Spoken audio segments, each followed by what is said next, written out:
Hey everyone, welcome to the latest episode of the SaaS Sessions podcast. Today we have Peter Walker on the show with us. I've been a big fan of Peter from a very long time, and a big fan of his content as well. So for those who are um, of you who are familiar with Peter, gear up for an amazing episode ahead. And for those who don't know Peter, he's the head of insights at Carta.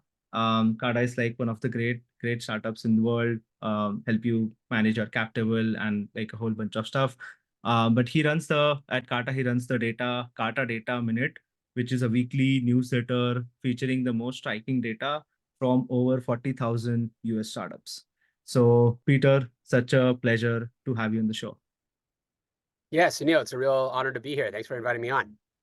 Awesome. So again, Peter, I gave a very short intro and I mentioned about your work with Kata only. I know you have done your fair share amount of amazing work through SaaS ecosystem. So why don't you walk us Sure. through what you have done so far and how has your experience been so far with the SaaS world? Sure. So I think my whole career has been in some sort of SaaS startups. I actually started a company in college and then quickly loved the experience of being an entrepreneur.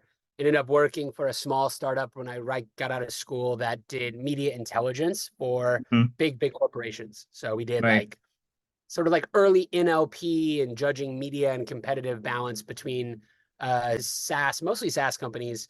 Um, it was a great experience. I got to run some data teams. I got a Hmm. little burnt out with that, so I went over to marketing.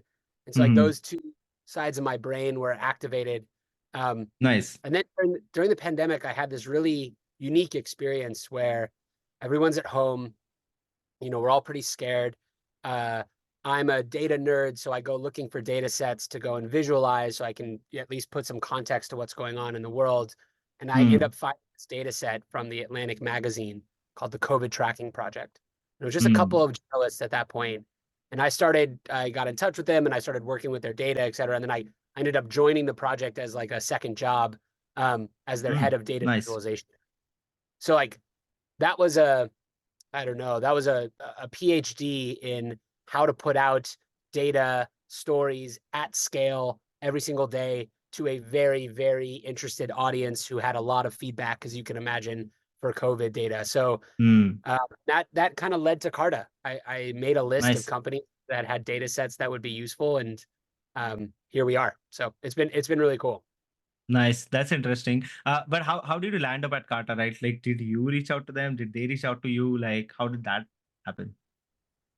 So actually, there was an engineer on that COVID project who worked at Carta, who was volunteering on the COVID thing, Hmm. and she and I got to be good friends. And she actually was talking about Carta, which I'd been familiar with, but not too deeply. And she was like, "Look, I think we can do.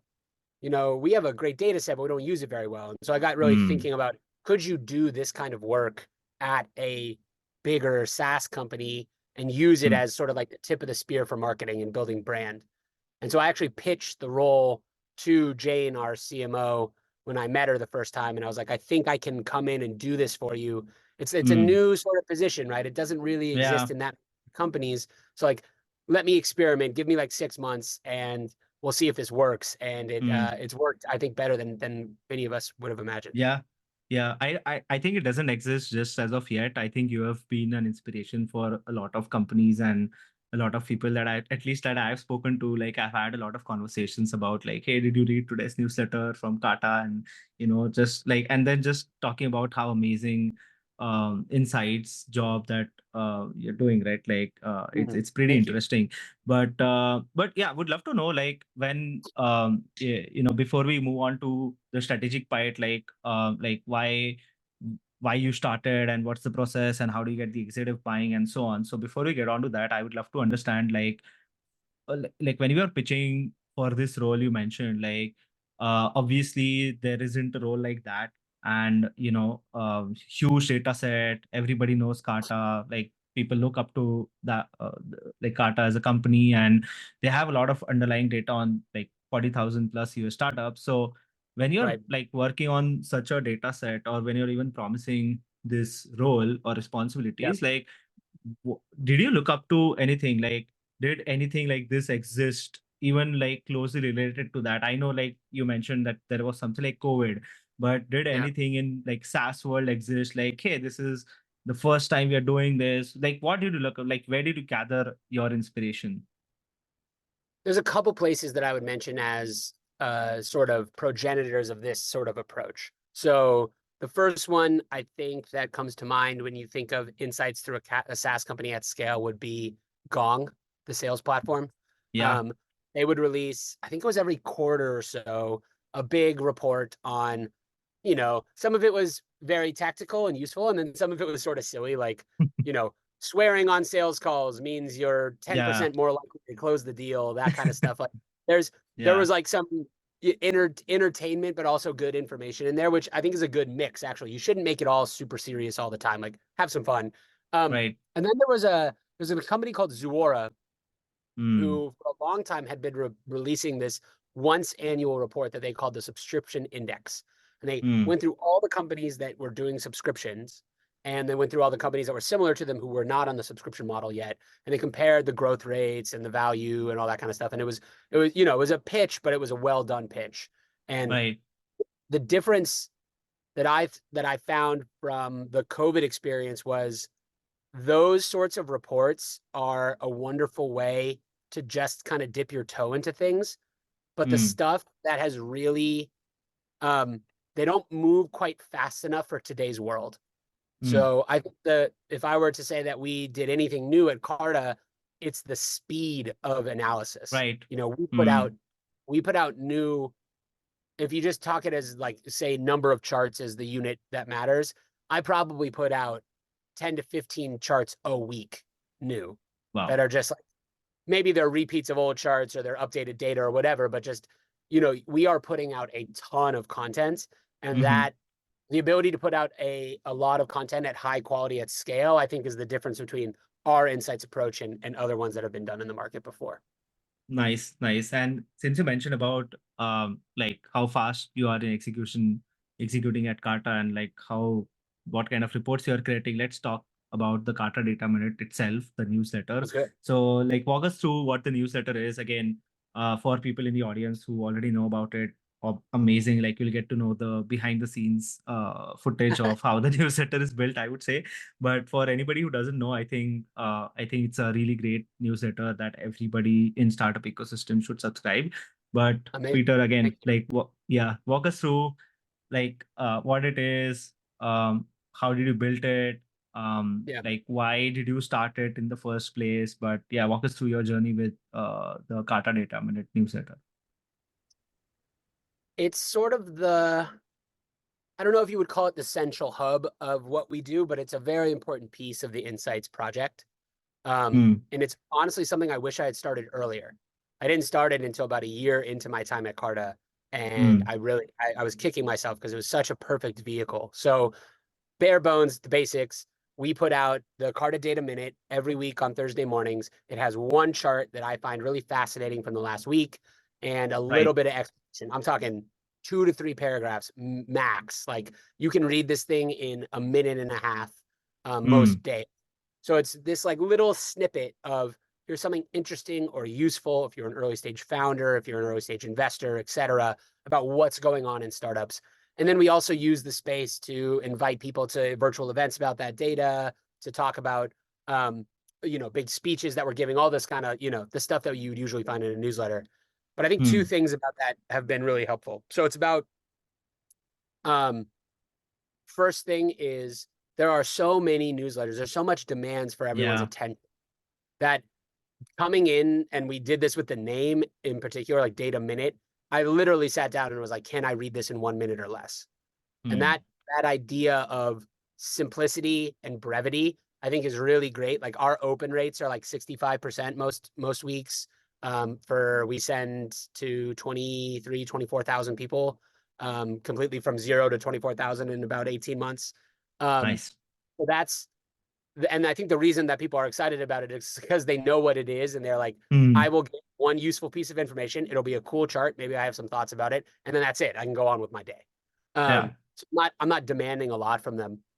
But what the newsletter does is newsletter, like by opting in to receiving our newsletter, you just kind of become more familiar with Carta. And because we're in your inbox every week, not selling you, not pitching you, just giving you a piece of useful information, the like we've seen that sort of be a halo effect on all the other things that we're doing. So for instance, if we send you a cold email to attend a webinar, you know, the conversion rate on that is very low, right? Maybe Right. it's a useful webinar to you, maybe not, but it's a cold email.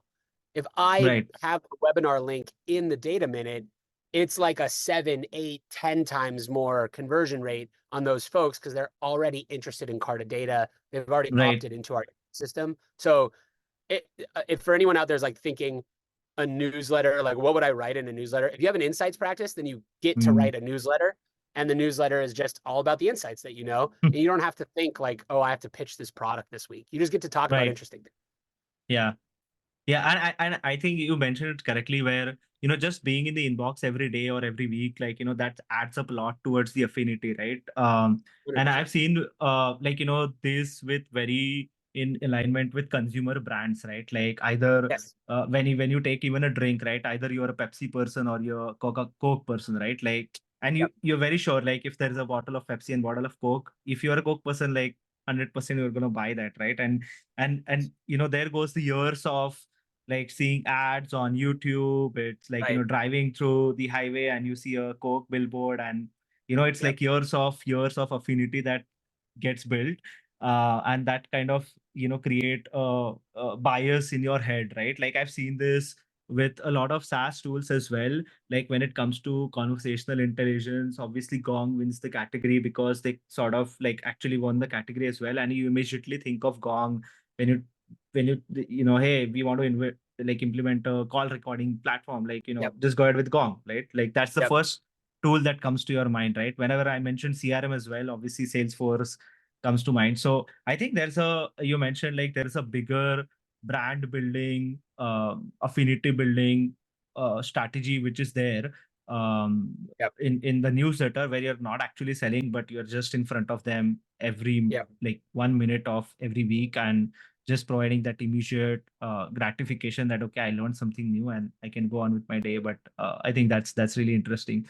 So like walk us through the kind of process that you follow. You mentioned like there are like 12 to 14 charts that you create in a week. So how do Sure. you go about selecting like what data to present, or do you already have like, like that there are cases like, okay, all companies have a lot of data that they collect and they store and everything, right? But like, Yep. if I'm a data noob, right, which I am, so but like how do you go about like, talking to my data, like what are some of the like I would get to know the basic visualizations that I can get from your mix panel and your Sure. like, heap and all of those. But how do Yep. I go deeper in that? So what's your process in when you create these insights?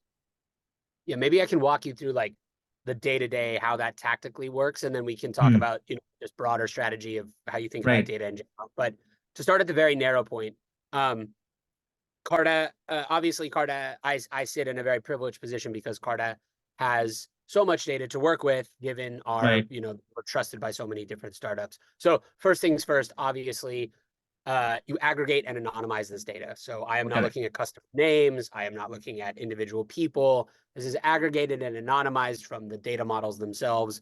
And then I am doing I'm playing with the broader metrics. So, not Hmm. individual. Yeah.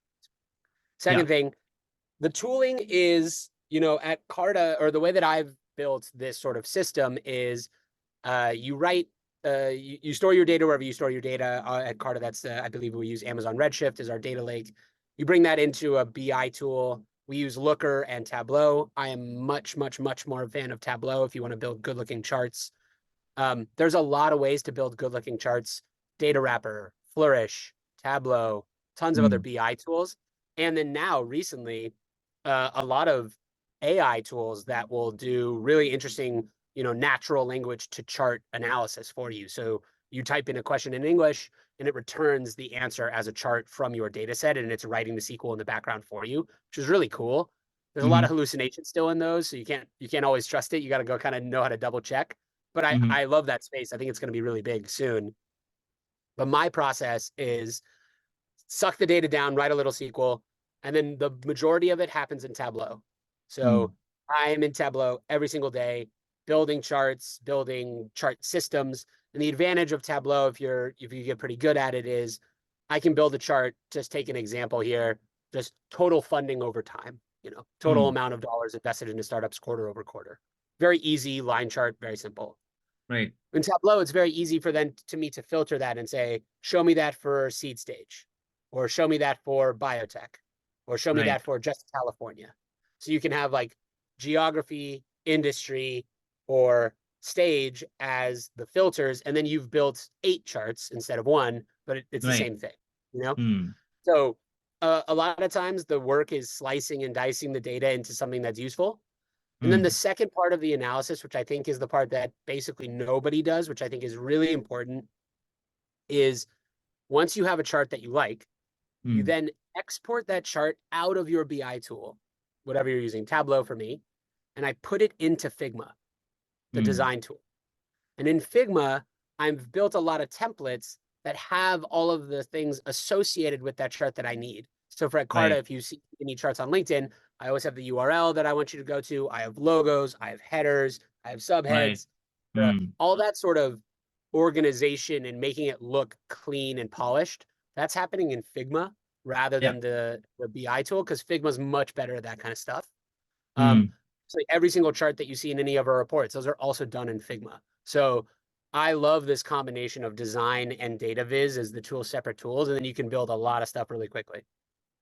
Got it. No, I think that's a very great process, both from a technical standpoint and a very interesting tip. I would say, like, people, I mean, Figma is free. Like, you can just get started. It's not a lot, like a very big learning curve as well. Like, you can ask a Yes. designer, as you said, to build a template and you can just reuse and, get started. But coming back to the strategy part that you mentioned, right? Like, you talked about this report, like, how can I see, let's say, funding over time, break it down by quarter to quarter, break it down by stage, break it down by, let's say, region, and so on. But, Yep. like, how did you think in the first place that, hey, I want to show a data about funding of quarter on quarter, right? Like, what's that Yep. part about? Like, is it driven by your personal curiosity as well? Like, hey, if you would be a consumer of this newsletter, you would want to Mhm. probably look at this chart.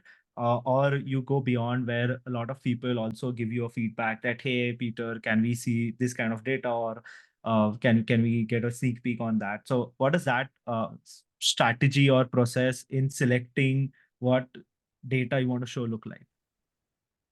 So at the beginning, it's some personal curiosity or questions that exist in the business. This is where you want to be very close to everyone who is close to your customers. So Hmm. your sales folks, your customer success managers, et cetera, at your SaaS company, they're going to be hearing questions from their counterparts out in the market all the time. And you want to Right. collect many, like, if I could have one piece of advice for people who want to build an insights practice, is don't start with the charts. Start by building a huge list of questions, Hmm. and then start prioritizing those questions by how often they come up in conversations. So for Carta, let's take an example. We serve early stage founders first and foremost. So Right. what do early stage founders want from Carta that they can't get? Yes, there's some product things that they ask about, et cetera. But from my side, they're asking things like, what's market for valuations for my business? Hmm. How much should I raise in a Series A round? How much should I sell in a Series A round? How much of my company Right. should I sell in that round? How do I pay these early employees? Hmm. How much do I give an advisor? What about taxes? There's a ton of things that early stage Hmm. founders want to know about their market that Carta knows about. So I Right. made a big list of questions that other people have been asking, and then I just started building content. One thing that I think some folks do at the beginning, which is, in my mind, a mistake, is they go, okay, we're going to look at all these questions and then we're going to build this big report. We're going to take a couple months or a quarter and we're going to build this big report and then hope people read it, which Hmm. the the goal of insights, one of the reasons why an insights function should exist at more of these companies, is to help you with distribution. You don't get great distribution on major reports, right? Hmm. You build distribution on social platforms and other places by putting out consistent content all the time. So Hmm. instead of a big report with 30 charts to start with one graphic and put it out on social 3 times a week. And Right. like build the audience. The audience building part is something that we didn't get right at Carta at the beginning. We were trying to do it from the main Carta account, and people just don't interact with brand accounts as much as they Yeah. do with people. They want to hear from other people on LinkedIn and Twitter and other places, right? Mm. So when I started doing that on my personal, it just took off. And then from that distribution, then you get to do all the other channels, the Mm. newsletter, the big reports, the virtual events, the podcast, the whatever, like that comes off of building distribution in the first place. So I think Mm. sometimes people, these big content roadmaps with these giant reports and stuff, like I would just go way more simple. Just build 3 things a week and do it consistently. And then your customers will start giving you a ton of feedback and you'll know what to build next. Nice. I think there's the strategy for anybody who's whoever is listening who want to start something like this. I think there goes the strategy in like Start three small, you know? minutes. Don't Hmm. don't go too big too quickly. Yeah, yeah. No, that's a nice advice. But like again, you have this, right? You have this plan, you plan to start small and you take a bunch of questions and you have Yep. everything sorted. Obviously, like you need to get your executive buy-in, right? Like for Yep. running something like this, because obviously you're sharing data, which is still anonymized, but you're still sharing data. So Sure. how would you get your executive buy-in? And I think you also mentioned that you like weren't able to start this very early within your first year at Carta, right? Like you wish would have started sooner, something like this. And you also mentioned that like not everybody was exploring in Carta, like they had this data set, but again, nobody was doing this, right? So when you Yep. get when you like, how do you get the executive buy-in?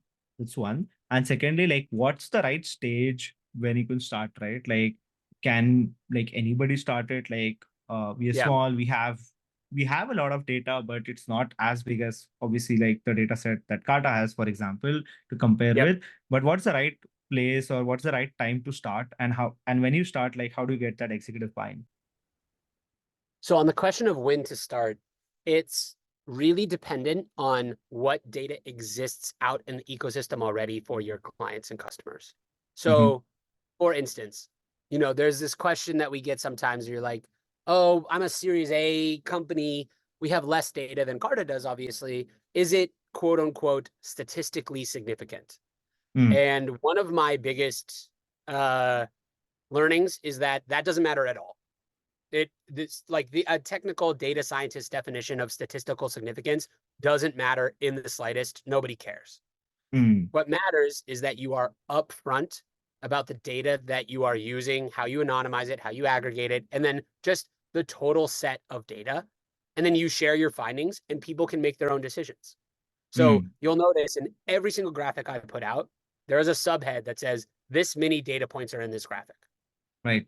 At Carta, it's nice because that subhead is usually like 10,000, 20,000, et cetera. And then everyone's like, okay, that's enough data. That's good. Mm. But even if it was 1,000 or 500, if you're upfront about it with people, then they can decide whether or not they want to take your findings as gospel, right? Mm. You're not saying this is the only way to build this. You're not saying this is the only answer to this question. You're saying we have this data and we'd like to share it with you because we think it might be helpful. That's Right. all you're saying.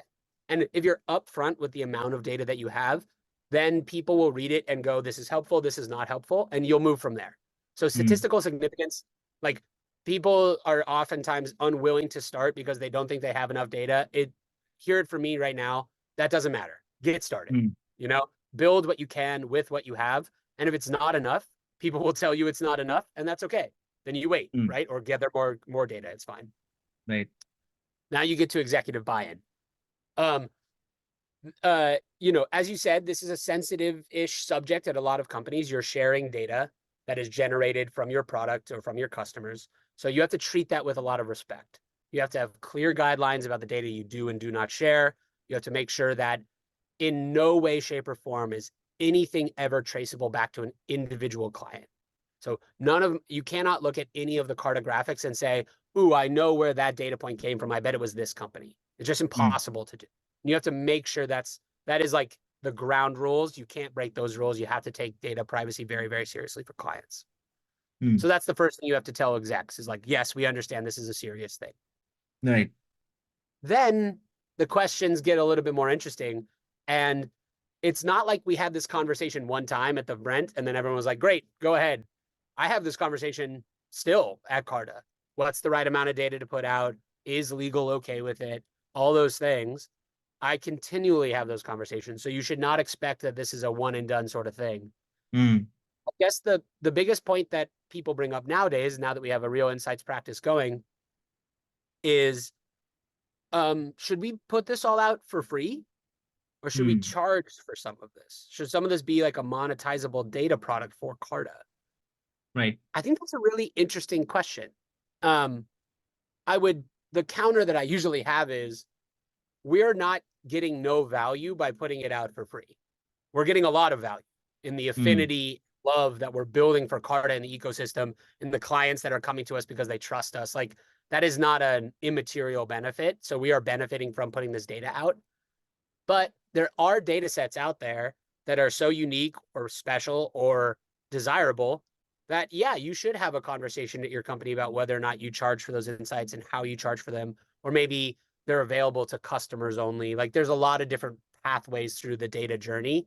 But at the front of it, you just be open and honest with your executives and tell them, hey, and we can get a little bit into measurement because this is a sort of an adjacent question. Um, hey, this is something we're going to try and we're going to mm, need a little bit of time to try it. Don't judge this in the first week or the first month because it's consistency that matters. Um, and yes, we're going to be sharing some data. And mm, potentially someone out there would have purchased this data if we had asked them to, but we think it's better to use to be good actors in the ecosystem. And right. that's a question that every individual company has to answer for themselves. Right.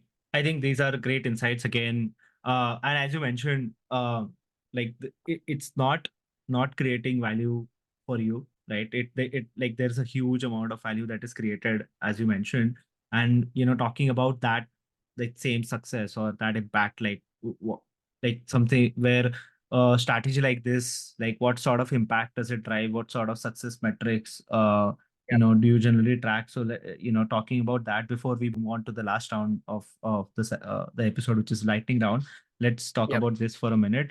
um like would love to know again, like your basic metrics, like what do you track for something like this, and secondly, like what are the second order effects that you have seen with something like this that you put out, which get generally picked by, let's say, some news channel, some general PR, some Mm. news websites as well, which where they're Yep. quoting this data out. And I mean, um like podcast events and all these are your usual places where usual suspects, right? Like you would obviously do this, but how do you make sure that you go out there for the biggest channels, like getting covered on a TV channel, right? Like Mm. where they're talking about this data that you found in this newsletter, which was like amazing, and which sort of talks about the current status of the economy and so on, right? So how do you Yep. go for, like, what sort of impact has this created, and starting with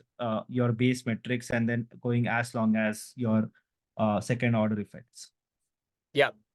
So base metrics first. Um, I think I have a bit of a controversial take here that is, well, I'll state up front. We track a lot of metrics, as you can imagine.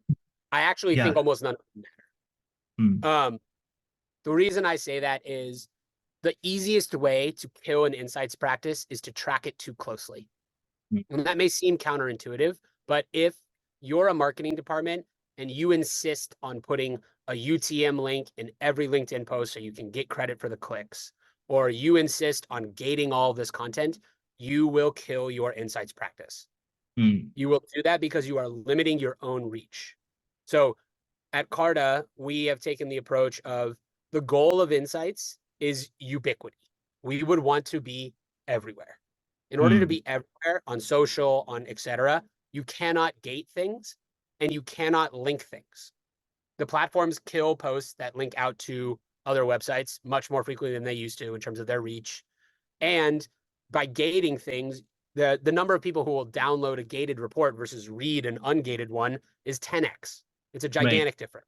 So if anyone is listening on the call and thinking, well, how am I going to get credit?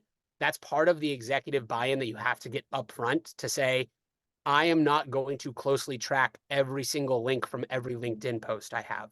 That's not the goal of them. The goal of them is zero click content or utility upfront, where we are giving value without asking for you to sign up for anything or click on anything. We are just giving value.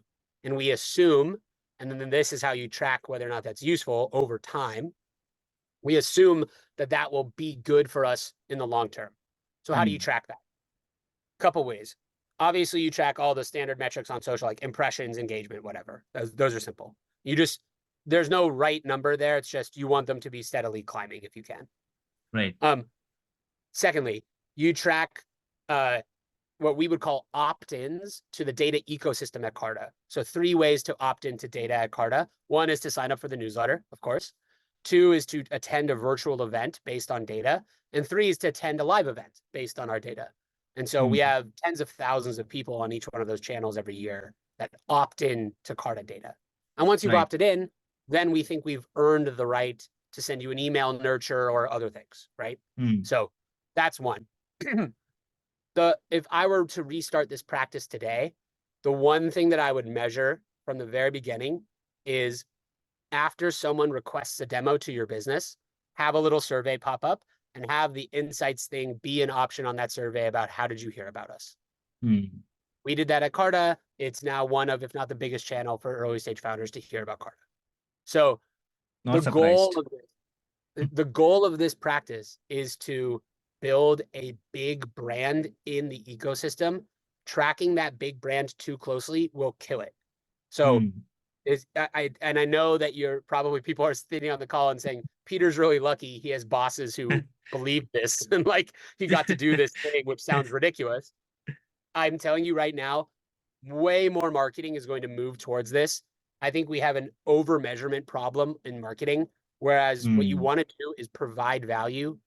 You can track it in 1,000 different ways. Like if you just tracked number of DMs that I get on LinkedIn as a metric, like that's 50x where it was before. Like there's ways that you know you are making an impact in the ecosystem. You don't have to UTM every link and say, we got 6 clicks off of this LinkedIn post. It just doesn't work that way. Right. So I'm not a fan of gating. I'm not a fan of UTMs, etc. The other sort of measurement idea is, okay, this thing that you're building in Affinity, if you have the right marketing attribution model, which takes into account all the touch points, it is not just last touch only, then you can get a lot more value out of this.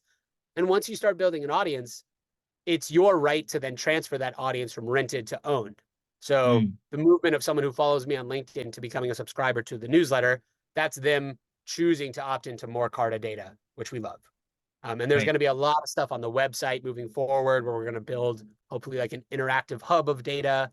So then we'll get a lot of website traffic from that and all these things. But in general, I think people over measure, and that keeps them from being as helpful as they should be.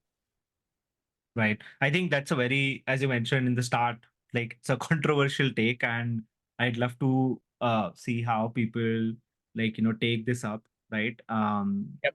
Because it is a controversial take, and I also love the fact that you mentioned that marketing is measured too much. Like a lot of things are like very tightly measured, and Sure. it should be growing, and very difficult to like put attribution like everywhere. And once you do that, like I do understand like why it would kill the growth and stop you to And to scale.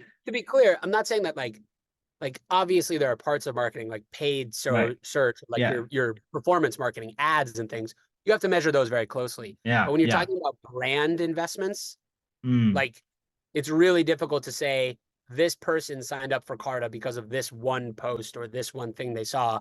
It's because they experienced our value through the data that we've been putting out. And then when it became time for them to pick an equity management platform, they knew about us. They already trusted us. It was an easy choice. Like right. my goal is not to sell people Carta. My goal is to say, if you ever were to need a company like Carta, you must consider us because you already know us. right? Correct. That's, Yeah. I want to build affinity. I want to build love. I don't want to be like, I need to generate this many leads this quarter. Yeah. Yeah. No, that makes sense. Like, thanks for again clearing that up. Like, not all marketers are happy about that. Like, For sure. some Yeah. people have to be measured, some things have Yes. to be measured, some things are like on the line and needs to be realigned from a executive side. Like, okay, this For sure. can't be measured, but obviously, like, and see, if I feel like if you're doing the right things, if things are growing, you'll always see like green up arrows, where Yep. whether it's number of subscribers, it's impressions, your website visits, like any sort Yep. of metric you track, it'll all be up, right? Like, if not exponentially, but it'll still be like steadily growing over weeks, Yes. over months, over years, if you And like really track Sunil, it. you just made a really great point, which is like it's weeks, months. Like I think also maybe some of my aversion to this measurement is because I think it happens too soon, right? If Hmm. you're just starting an insights practice and you're only now putting out content and it's just beginning, of course there's not going to be very many subscribers and there's not Yeah. going to be much. It takes a long time. Right. Like Hmm. it may seem like, oh wow, Peter just puts out content and everyone like engages with it all the time. There were, I think I started putting out stuff on my personal social account on LinkedIn in September of 2022. And Yeah. from September 22 to like January or February of 2023, it felt like no one was reading it, right? Hmm. Maybe tiny bits of growth here and there, but there were posts with 3 likes. Like it sucks for a little while. Hmm. It does. But the consistency matters. Like Right. you just have to keep putting stuff out. And then your audience, as it slowly grows, will tell you what they want from you, will keep asking new questions. And then you get the right to put out more stuff. So don't get discouraged if even in the first month or even 2 months, it's just like not working as well. Try some different things, but don't get Right. discouraged. Yeah. No, and again, like, it takes time. You just have to be patient with Yes. it. And I was just like Yes. opening LinkedIn, and I just checked, like, I first pinged you in April 2023. And I Yep. feel like I've been already following a newsletter for a few months. Yep. So like it was correct, like probably Feb 2023 is when I discovered it. Yep. And still fairly early. And like in that way, like that's why I've seen that growth, like how it has grown like over years and over months, like like a Yep. lot of efforts. Kudos to you for that. But You all can't right. plan virality, you know? Like it's uh, just consistency and then like one post that you don't expect is going to go viral and you just don't know which one. yeah, yeah, just but keep working towards that one post, right? It can be anyone, Yes, it can be exactly. your first Exactly. one as well, like if you play your Yeah. cards I right. mean, maybe, yeah, if you nail it, you nail it. Yeah, that'd be Yeah. awesome. Nice. All right. Like we are inching towards the end of the show, where we talk about, like, I know, like, I've already asked you like gazillion questions already, but we have Oh, this good. lightning round where I'll ask you 3 questions, not anything about Kata or the data minute, but in general. So starting with the first one, you have to answer like whatever is on top of your mind. So the Okay. first one, what is the one thing that has helped you shorten your learning curve? Reading a lot, reading all the time. Books, business books, audio books, etc. Like I'm just reading constantly. And that's been, you just pick up new things from new people. Nice, nice. The second one, what do you know about your work now that you wish you would have known when you first started? I wish I had known that I really loved data visualization before I started. I didn't study it in school. I didn't know about it. And it just like, Mm, luckily I did it at that small startup that I joined out as college. But if I hadn't done that, I wouldn't have gone to this path. So I mm. wish I had tried more data viz and just charts and graphs in college because I'm just a huge nerd about them now. Nice, nice. That's amazing. And the last one, what did your biggest professional failure teach you?